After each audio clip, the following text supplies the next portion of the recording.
জীবনবিজ্ঞানে আমাদের সাধারণ ধারণা অনুযায়ী লাইসোজোম হলো কোষে অবস্থিত এমন এক কোষীয় অঙ্গাণু যার চরিত্র অনেকটা হাত বোমা বা গ্রেনেডের মতো। ফেটে গেলে কোষের মৃত্যু অবশ্যম্ভাবী, আর তাই লাইসোজোমকে কোষের আত্মঘাতী থলি বা সুইসাইডাল ব্যাগ বলা হয়। সত্যিই কি তাই? কোষে এমন একটি ভয়ঙ্কর অঙ্গাণু থাকবার প্রয়োজনই বা কি? আসুন, স্টোরিজ ইন বায়োলজিতে আজকে আমরা কোষীয় অঙ্গাণু লাইসোজোম সম্পর্কে বিস্তারিতভাবে আলোচনা করব। লাইসোজোম নামে এই কোষীয় অঙ্গাণু ইউক্যারিওটিক প্রাণী কোষে থাকতে দেখা যায়। উদ্ভিদ কোষে লাইসোজোম থাকে না। কেন থাকে না সেটা পরে বলছি। লাইসোজোম একটি মাত্র আবরণী পর্দা দ্বারা আবৃত, ফলে লাইসোজোমগুলি দেখতে ক্ষুদ্র থলির মতো হয়। তবে মনে রাখা দরকার, লাইসোজোম ক্ষুদ্র হলেও একটি কোষে থাকা সব লাইসোজোম কিন্তু সমান সাইজের হয় না, বিভিন্ন সাইজের হতে পারে। কোষে লাইসোজোমের সংখ্যাও কখনো নির্দিষ্ট হয় না। দেহে পুষ্টির অবস্থা কেমন, দেহে কোনো সংক্রমণ আছে কিনা, এইসব শর্তের ওপর নির্ভর করে কোষে বিভিন্ন সংখ্যক লাইসোজোম থাকতে পারে। তবে একটি স্তন্যপায়ী প্রাণী কোষে কয়েক শত সংখ্যক লাইসোজোম থাকতে পারে। যাই হোক, লাইসোজোমের মধ্যে বিভিন্ন ধরনের হাইড্রোলাইটিক উৎসেচক থাকে। লাইসোজোমের এই উৎসেচকগুলি অনেকটা বোমায় থাকা বারুদের মতন কাজ করে, কারণ এই উৎসেচকগুলি যদি কোনোভাবে কখনো প্রোটিন, শর্করা, লিপিড বা ডিএনএ, আরএনএর মতন নিউক্লিক অ্যাসিড এইসব জৈব অণু বা জৈব পদার্থের সংস্পর্শে চলে আসে, তাহলে লাইসোজোমাল হাইড্রোলাইটিক উৎসেচকগুলির প্রভাবে ওই জৈব অণুগুলি পাচিত হয়ে বা পরিপাক হয়ে যেতে পারে। আর এই জন্যই লাইসোজোম সম্পর্কে আত্মঘাতী থলির ধারণাটি এসেছে। কারণ আমরা জানি যে আমাদের কোষে যা কিছু আছে তা সে নিউক্লিয়াস, ক্রোমোজোম, কোষ পর্দা, মাইটোকন্ড্রিয়া, রাইবোজোম ইত্যাদি কোষে থাকা সমস্ত তরল, সমস্ত কোষীয় অঙ্গাণুগুলি জৈব পদার্থ। আর সমস্ত জৈব পদার্থ আমরা জানি প্রোটিন, লিপিড, নিউক্লিক অ্যাসিড বা শর্করা এইসব জৈব অণু দিয়ে গঠিত হয়। লাইসোজোমাল হাইড্রোলাইটিক উৎসেচকগুলির ধ্বংসাত্মক ক্রিয়ার হাত থেকে কিভাবে আমাদের কোষের সমস্ত প্রয়োজনীয় জৈব অণুগুলি রক্ষা পায়, অথচ লাইসোজোম তার কাজটি ঠিকঠাক সম্পন্ন করতে পারে, সেই বিষয়ে আলোচনায় আসব। তবে তার আগে জেনে নেব যে লাইসোজোমের ভেতরে কোন ধরনের কি উৎসেচক থাকে। থাকে প্রোটিনকে পাচিত করতে সক্ষম প্রোটিয়েজ উৎসেচক, লিপিড বা ফ্যাটকে পাচিত করতে প্রয়োজন হয় এমন লাইপেজ উৎসেচক, আছে ডিএনএ বা আরএনএর মতো নিউক্লিক অ্যাসিডকে পাচিত করতে সক্ষম বিভিন্ন নিউক্লিয়েজ উৎসেচক, যেমন ডিএনএজ, আরএনএজ প্রভৃতি। এছাড়াও বিভিন্ন শর্করা জাতীয় জৈব অণুকে পাচিত করতে প্রয়োজন হয় এমন গ্লুকোসাইডেজ উৎসেচক। এগুলি ছাড়াও বিভিন্ন ধরনের ফসফাটেজ, সালফাটেজ, ফসফোলাইপেজ প্রভৃতি উৎসেচকও থাকে। সব মিলিয়ে দেখা গেছে মোট 40 ধরনের উৎসেচক প্রতিটি লাইসোজোমে থাকতে পারে। আগেই বলেছি, এই উৎসেচকগুলি বিভিন্ন জৈব অণু বা বায়োমলিকুলকে পাচিত করতে পারে। এই উৎসেচকগুলির সাহায্যে বায়োমলিকুলগুলির পাচিত হওয়ার ঘটনাটি কোষে কোথায় সম্পন্ন হয়? সম্পন্ন হয় লাইসোজোমেরই ভেতরে। যখন কোষের বাইরে থেকে অথবা কোষের ভেতরেরই কোনো জৈব অণু বা জৈব পদার্থ কোনোভাবে লাইসোজোমের ভেতরে প্রবেশ করে, তখন লাইসোজোমে থাকা হাইড্রোলাইটিক উৎসেচকগুলির প্রভাবে জৈব অণুগুলি বা জৈব পদার্থগুলি পাচিত হয়ে যায় এবং পাচিত হয়ে তাদের সহজ সরল গঠনগত উপাদান, যেমন শর্করা পাচিত হয়ে মনোস্যাকারাইড, প্রোটিন পাচিত হয়ে অ্যামাইনো অ্যাসিড, আবার লিপিড বা ফ্যাট পাচিত হয়ে ফ্যাটি অ্যাসিড, গ্লিসারল প্রভৃতিতে পরিণত হয়। এবার আসুন জানি লাইসোজোমের হাইড্রোলাইটিক উৎসেচকগুলি কিভাবে জৈব অণুগুলি বা জৈব পদার্থগুলিকে পাচিত করে।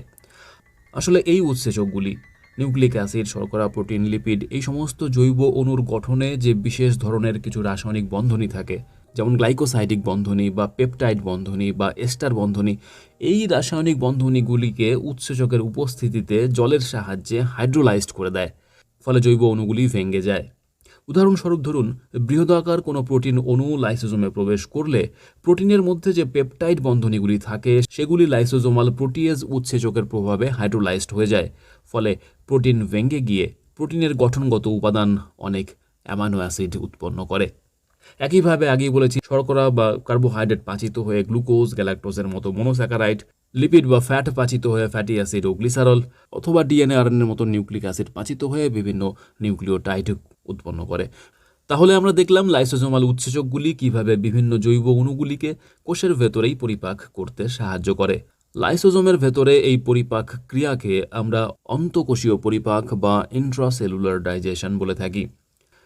লাইসোজোমে থাকা এই হাইড্রোলাইটিক উৎসেচকগুলির চরিত্র বিবেচনা করলে লাইসোজোমের এই উৎসেচকগুলিকে আমরা অ্যাসিড হাইড্রোলেজও বলতে পারি, কারণ প্রথমত এরা হাইড্রোলাইসিস বিক্রিয়াকে প্রভাবিত করে, আর দ্বিতীয়ত লাইসোজোমের এই উৎসেচকগুলি অত্যন্ত কম পিএইচ মাত্রায় অর্থাৎ আম্লিক বা অ্যাসিডিক অবস্থায় ক্রিয়াশীল হয় বা কার্যকরী থাকে। দেখা গেছে লাইসোজোমের আবরণী পর্দার ভেতরের পিএইচ মাত্রা 4.8 থেকে 5 এর মতন হয়, অথচ দেখুন লাইসোজোমের ঠিক বাইরে অবস্থিত সাইটোপ্লাজম কিন্তু ক্ষারীয় প্রকৃতির হয়, পিএইচ মাত্রা 7.2 এর মতন হয়। অর্থাৎ বলা যায় লাইসোজোমের আবরণী পর্দার দুই পাশে দুটি একদম ভিন্ন চরিত্রের তরল থাকে, ভেতরে থাকে আম্লিক তরল, বাইরে থাকে ক্ষারীয় সাইটোপ্লাজম। এবার ভেবে দেখুন লাইসোজোমের আবরণী পর্দার ভূমিকা কতটা গুরুত্বপূর্ণ। আসুন দেখি লাইসোজোমের আবরণী পর্দা কেমন এবং এর ভূমিকা কী। প্রথমত লাইসোজোমের আবরণী পর্দাটি ভেতরের হাইড্রোলাইটিক উৎসেচকগুলিকে ক্ষারীয় প্রকৃতির সাইটোপ্লাজম থেকে পৃথক করে রাখে। দ্বিতীয়ত লাইসোজোমের ভেতরে যে আম্লিক পরিবেশে হাইড্রোলাইটিক উৎসেচকগুলি সক্রিয় থাকে সেই আম্লিক পরিবেশ সৃষ্টি করতে লাইসোজোমের আবরণী পর্দার উল্লেখযোগ্য ভূমিকা আছে। কিভাবে লাইসোজোমের আবরণী পর্দা এই দুটি কাজ করে আসুন জানি। আগেই বলেছি লাইসোজোম একটি মাত্র আবরণী পর্দা দিয়ে আবৃত থাকে। কোষের অন্যান্য আবরণী পর্দার মতোই লাইসোজোমের এই আবরণী পর্দাটিও অসংখ্য ফসফোলিপিড অণু দ্বারা গঠিত একটি দ্বিস্তরীয় আবরণ, যার ভেতরে বাইরে অনেক প্রোটিন অণু মোজাইকের মতো ছড়িয়ে ছিটিয়ে অবস্থান করে, যে প্রোটিনগুলিকে আমরা ইন্টেগ্রাল মেমব্রেন প্রোটিন বা পেরিফেরাল প্রোটিন বলি। যেহেতু এমন কিছু উৎসেচক লাইসোজোমের এই আবরণী পর্দার ভেতরে অবস্থান করবে যারা পর্দা গঠনকারী ফসফোলিপিড ও প্রোটিন অণুগুলিকে পাচিত করে দিতে পারে, তাই উৎসেচকগুলির এই ধ্বংসাত্মক ক্রিয়ার হাত থেকে বাঁচতে লাইসোজোমের আবরণী পর্দার বেশিরভাগ ইন্টেগ্রাল প্রোটিনও একটু ভিন্ন ধরনের হয়। লাইসোজোমের আবরণী পর্দার বেশিরভাগ ইন্টেগ্রাল প্রোটিন কিছু শর্করার সঙ্গে যুক্ত হয়ে অবস্থান করে। ঘটনাটিকে আমরা ইন্টেগ্রাল প্রোটিনের গ্লাইকোসাইলেটেড হওয়া বলি। এইভাবে ইন্টেগ্রাল প্রোটিনগুলি গ্লাইকোসাইলেটেড হওয়ায় তারা বিশেষ ধরনের এক গৌণ গঠন বা সেকেন্ডারি স্ট্রাকচার প্রাপ্ত হয়। তো এই গৌণ গঠনযুক্ত প্রোটিন অণু লাইসোজোমের আবরণী পর্দায় থাকবার ফলে হাইড্রোলাইটিক উৎসেচকগুলির ধ্বংসাত্মক ক্রিয়ার হাত থেকে লাইসোজোমের আবরণীটি রক্ষা পায়। কিন্তু এর ফলে যা হয় তা হলো লাইসোজোমের আবরণী পর্দাটি অভেদ্য বা ইমপারমিয়াবল চরিত্রের হয়ে পড়ে। আর তাই লাইসোজোমের এই অভেদ্য আবরণী পর্দা অতিক্রম করে যাতে বিভিন্ন পদার্থ চলাচল করতে পারে, সেই জন্য লাইসোজোমের আবরণী পর্দায় প্রচুর সংখ্যক ট্রান্সপোর্টার প্রোটিন থাকে। এই ট্রান্সপোর্টার প্রোটিনগুলির মধ্যে সবার আগে উল্লেখ করতে হবে হাইড্রোজেন আয়ন পাম্পের কথা। এই পাম্প প্রোটিনগুলির সাহায্যে সাইটোপ্লাজম থেকে লাগাতার হাইড্রোজেন আয়ন অর্থাৎ প্রোটন পাম্প হয়ে লাইসোজোমের ভেতরে প্রবেশ করতে থাকে। ফলে লাইসোজোমের ভেতরে হাইড্রোজেন আয়নের ঘনত্ব বেশি হয়। আর আমরা তো জানি যে কোনো স্থানে হাইড্রোজেন আয়নের সংখ্যা যত বেশি হয় সেখানকার পিএইচ মাত্রাও ততই কমতে থাকে। অর্থাৎ বলা যায় এই পাম্পগুলির জন্যই লাইসোজোমের ভেতরে আম্লিক বা অ্যাসিডিক পরিবেশ সৃষ্টি হয়। আর লাইসোজোমের ভেতরের এই আম্লিক পরিবেশ সৃষ্টি হয় জন্যই হাইড্রোলাইটিক উৎসেচকগুলি লাইসোজোমের ভেতরে সক্রিয় অবস্থায় থাকে। তবে মনে রাখতে হবে সাইটোপ্লাজম থেকে লাইসোজোমের ভেতরে হাইড্রোজেন আয়নের এই পরিবহন কিন্তু সক্রিয়ভাবে হয়, অর্থাৎ হাইড্রোজেন আয়নের অ্যাক্টিভ ট্রান্সপোর্ট হয়। মানে এটিপির শক্তি খরচ করে হাইড্রোজেন আয়ন পাম্পের সাহায্যে লাইসোজোমের ভেতরে প্রবেশ করে। এর ফলে এটিপি হাইড্রোলাইজড হয়ে এডিপি ও অজৈব ফসফেট গঠন করে। যেহেতু এটিপির শক্তি খরচ করে এই ট্রান্সপোর্টার প্রোটিনগুলির সাহায্যে হাইড্রোজেন আয়ন পরিবাহিত হয়, তাই এই পাম্পগুলিকে আমরা H+ ATPageও বলে থাকি। এই H+ ATPase ছাড়াও লাইসোজোমের আবরণী পর্দায় আরও অনেক ধরনের ট্রান্সপোর্টার প্রোটিন থাকে। H+ ATPaseর কাজ তো আমরা জানলাম, অন্য ট্রান্সপোর্টার প্রোটিনগুলির কাজ তাহলে কি? দেখুন, কিছুক্ষণ আগে আমরা জেনেছি যে কিভাবে হাইড্রোলাইটিক উৎসেচকগুলির সাহায্যে বিভিন্ন জৈব অণু বা জৈব পদার্থ লাইসোজোমের ভেতরে পাচিত হয় এবং পাচিত হয়ে monosaccharide, amino acid, fatty acid, glycerol ইত্যাদি পরিপাকজাত পদার্থ উৎপন্ন হয়। জৈব পদার্থ পাচিত হয়ে উৎপাদিত এই সমস্ত পরিপাকজাত পদার্থগুলি ওই কোষেই বিভিন্ন বিপাক ক্রিয়ায় কাজে লেগে যায় পরিপোষক বা নিউট্রিয়েন্ট হিসেবে। কিন্তু পরিপোষক তো আর লাইসোজোমে কাজে লাগে না, লাগে লাইসোজোমের বাইরে সাইটোপ্লাজমে। আর তাই এই পরিপোষকগুলিকে লাইসোজোমের আবরণী পর্দা অতিক্রম করিয়ে লাইসোজোমের বাইরে সাইটোপ্লাজমে নিয়ে আসতে হয়।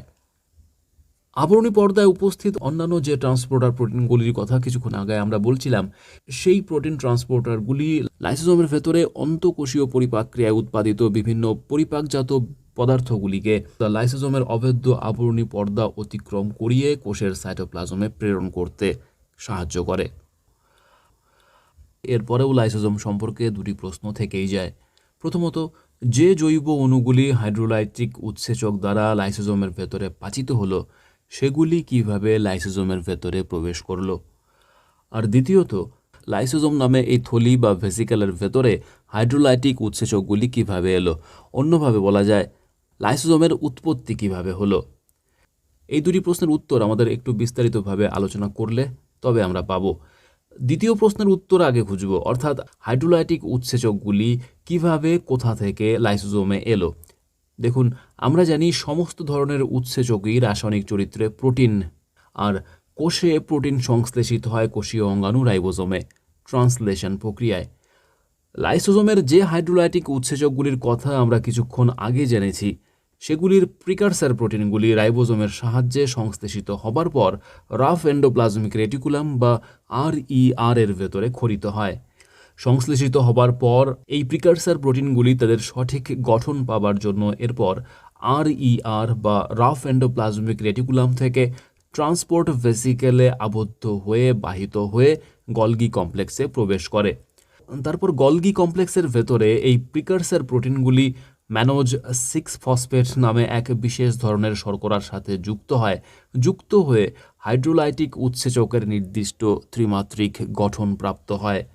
এরপর গলগি কমপ্লেক্সে সদ্য উৎপাদিত এই হাইড্রোলাইটিক উৎসেচকগুলি গলগি কমপ্লেক্সের ম্যাচুরিং ফেজ থেকে ক্ষরণকারী বা সিক্রেটারি ভেসিকেলে আবদ্ধ হয়ে মুক্ত হয়। অনেক ধরনের পদার্থই সিক্রেটারি ভেসিকেলে আবদ্ধ হয়ে বেরিয়ে আসে, তবে যে বিশেষ ধরনের ভেসিকেলগুলির মধ্যে এই হাইড্রোলাইটিক উৎসেচকগুলি আবদ্ধ হয় তাদের আমরা প্রাইমারি লাইসোজোম বা প্রাথমিক লাইসোজোম বলি। তো আমরা জানলাম কিভাবে কোথা থেকে প্রাথমিক লাইসোজোমের মধ্যে হাইড্রোলাইটিক উৎসেচকগুলি এলো। এবার প্রথম প্রশ্নের উত্তর খোঁজার পালা, অর্থাৎ আমরা জানব যে লাইসোজোমের মধ্যে কিভাবে প্রোটিন, শর্করা, লিপিড এইসব জৈব অণু বা জৈব পদার্থ প্রবেশ করে।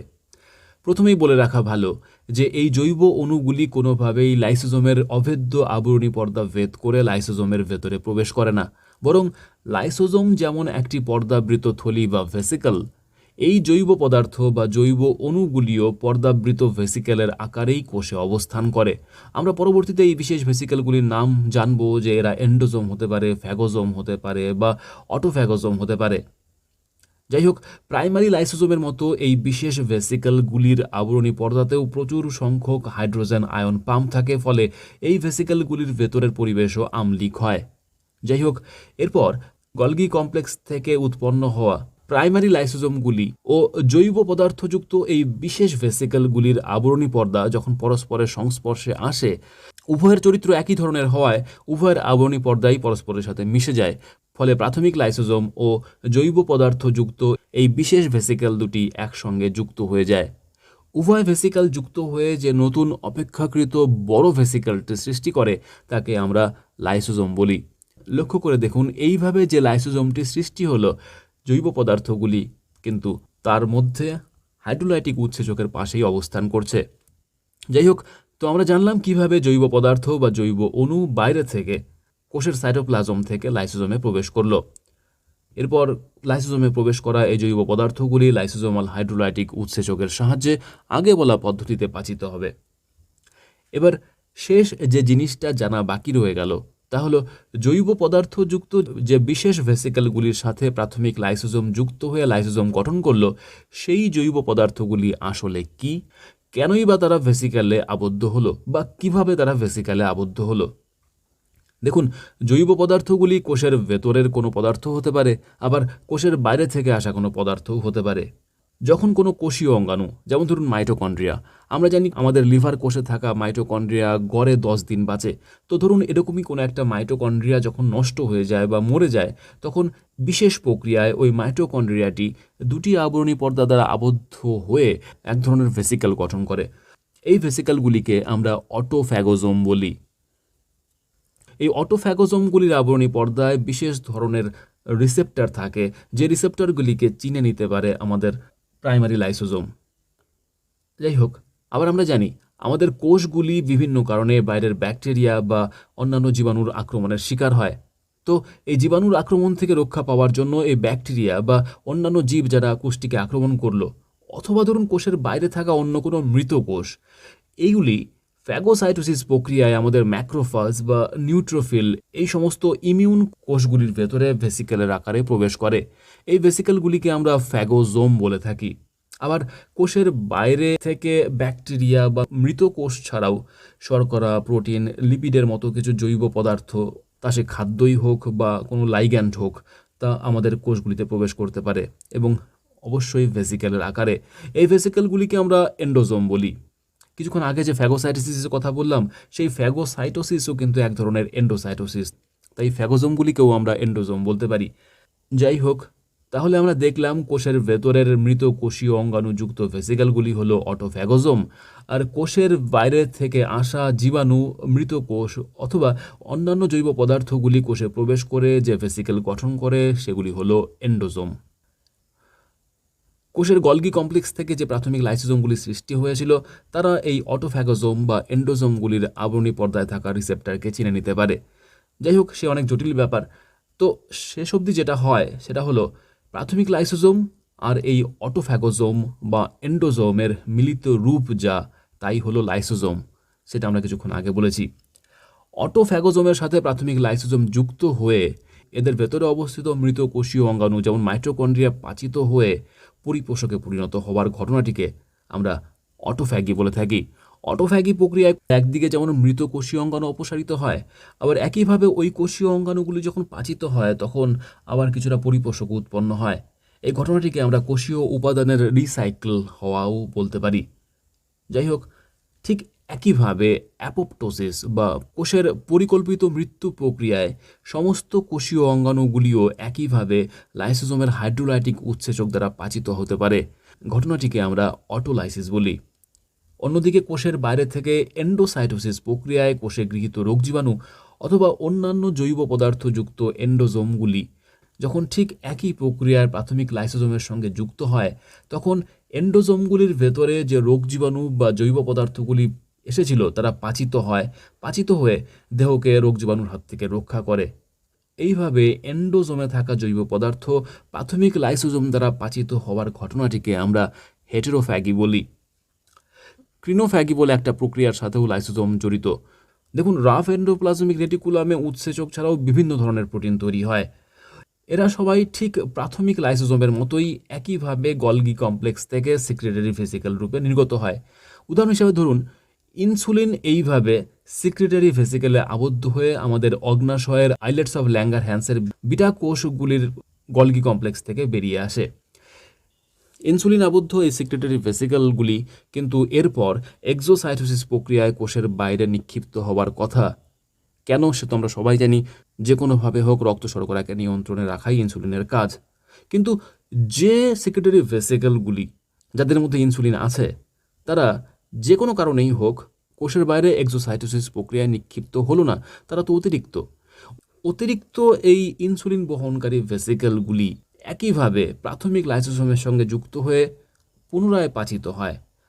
এইভাবে কোষে উৎপাদিত জৈব পদার্থ যখন লাইসোজোমাল উৎসেচক দ্বারা পাচিত হয়, তখন ঘটনাটিকে আমরা ক্রিনোফ্যাগি বলি।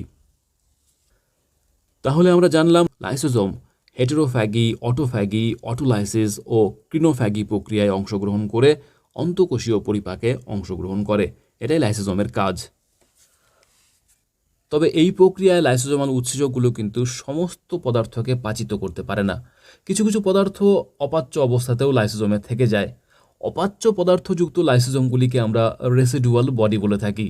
রেসিডুয়াল বডির অপাচ্য পদার্থগুলি এক্সোসাইটোসিস প্রক্রিয়ায় কোষের বাইরে নিক্ষিপ্ত হতে পারে অথবা লাইসোজোমেই পার্মানেন্টলি থেকে যেতে পারে। লাইপোফুসচিন বলি আমরা তাদের। লক্ষ্য করে দেখুন, লাইসোজোমকে তিনটি ভিন্ন ভিন্ন রূপে আমরা কোষে পেলাম। প্রাথমিক লাইসোজোম রূপে পেলাম, লাইসোজোম রূপে পেলাম, আবার রেসিডুয়াল বডি রূপেও পেলাম। তাই যদি কেউ প্রশ্ন করে যে কোষের কোন অঙ্গাণুর মধ্যে বহুরূপতা লক্ষ্য করা যায়, তাহলে আমরা সহজেই বলতে পারবো যে অঙ্গাণুটি হলো লাইসোজোম। আমরা ইতিমধ্যেই জেনে গিয়েছি যে কোষ পর্দার মাধ্যমে বাল্ক ট্রান্সপোর্ট অর্থাৎ এক্সোসাইটোসিস ফ্যাগোসাইটোসিস প্রক্রিয়ার সঙ্গে লাইসোজোমের কাজের একটা যোগসূত্র আছে। যেহেতু উদ্ভিদ কোষে কোষ পর্দার বাইরে কোষ প্রাচীর নামে দৃঢ় আরেকটি আবরণ থাকে, তাই কোষ পর্দা দিয়ে পদার্থের আনাগোনা উদ্ভিদ কোষে খুব একটা হয় না। তাই হয়তো বিবর্তনের পথে বেশিরভাগ উদ্ভিদ কোষে লাইসোজোম থাকে না। তবে উদ্ভিদের ক্ষেত্রে ভ্যাকুওলগুলিতে বিভিন্ন ধরনের উৎসেচক থাকে। ভ্যাকুওলগুলি একই সাথে সঞ্চয়ী অঙ্গ হিসেবেও কাজ করে আমরা জানি। এছাড়াও কিছু কিছু উদ্ভিদের কোষে লাইসোজোমেরই অন্য এক রূপ, যেমন অ্যালুরোন, দানা, স্ফেরোজোম ইত্যাদি দেখতে পাওয়া যায়। সব শেষে সবার প্রথমে যে প্রসঙ্গে এসেছিলাম সেই প্রসঙ্গে আবার ফিরে যাব। লাইসোজোম কি সত্যি বোমার মতো আত্মঘাতী, যা ফেটে গেলে পরে সম্পূর্ণ কোষের মৃত্যু ঘটবে? কখনোই না, কারণ লাইসোজোমাল উৎসেচকগুলি আম্লিক মাধ্যমে কাজ করে। আমরা জানি লাইসোজোমের আবরণী পর্দা ফেটে গেলে উৎসেচকগুলি ক্ষারীয় সাইটোপ্লাজমে ছড়িয়ে পড়বে, ফলে স্বাভাবিকভাবেই উৎসেচকগুলি ক্ষারীয় সাইটোপ্লাজমে মুক্ত হয়ে তাদের কর্মক্ষমতা হারিয়ে ফেলবে। আর একটি লাইসোজোমে থাকা উৎসেচকের তুলনায় সাইটোপ্লাজমের পরিমাণ অনেক অনেক বেশি। তাই একটি দুটি লাইসোজোম ফেটে গেলে কোষের মৃত্যু কেন, কোনো রকম ক্ষতি হওয়ারই সম্ভাবনা খুবই কম। তবে একসাথে কোষের সব লাইসোজোম যদি ফেটে যায় তখন কি হবে সেটা বলা মুশকিল। তো এই আলোচনায় আমরা দেখলাম লাইসোজোম কিভাবে মৃতকোষীয় অঙ্গাণু, রোগ জীবাণুগুলিকে ধ্বংস করে পাচিত করে পরিপোষকে পরিণত করে। লাইসোজোমকে তাই যদি আমরা আত্মঘাতী থলি না বলে কোষের আবর্জনা পুনর্ব্যবহারকারী অঙ্গাণু বলি, তাহলেই বোধহয় কথাটি বেশি যুক্তিযুক্ত হবে। আরেকটি বিষয় মনে রাখতে হবে, জিনগত ত্রুটির কারণে যখন কোনো বিশেষ ধরনের হাইড্রোলাইটিক উৎসেচক আমাদের কোষগুলিতে সৃষ্টি হতে পারে না, তখন সংশ্লেষিত না হওয়া ওই উৎসেচকটি যে সাবস্ট্রেট বা জৈব অণুগুলিকে পাচিত করত, সেই জৈব অণুগুলি কিন্তু তখন উৎসেচকের অভাবে লাইসোজোমের ভেতরে সাবস্ট্রেটের এই অপাচ্য অবস্থায় জমতে থাকা এক মারাত্মক রোগগ্রস্ত অবস্থার সৃষ্টি করতে পারে আমাদের দেহে। এই রোগটিকে আমরা লাইসোজোমাল স্টোরেজ ডিজিজ বা এলএসডি বলে থাকি।